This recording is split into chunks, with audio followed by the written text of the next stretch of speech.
Nagluluto tayo ngayon ng pansit. Ito yung ating mga sangkap. Yan. Siyempre, ang ating pangsahog na manok. Tara. Igisa na natin yung manok. Put up. I tell you, leave it there. I will put up. Yes, I put the carrots. Now, nilagay na natin yung mga gulay. Lagyan natin siya ng magic. Natin siya ng soy. Check muna natin kung kumulo na.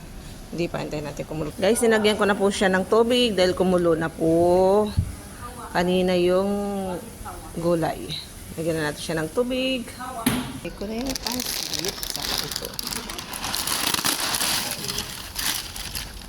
Yan po siya, guys. Yan po siya, gaya. Pinababaw ko muna yung inas kong gulay. Takpan muna natin siya, ha?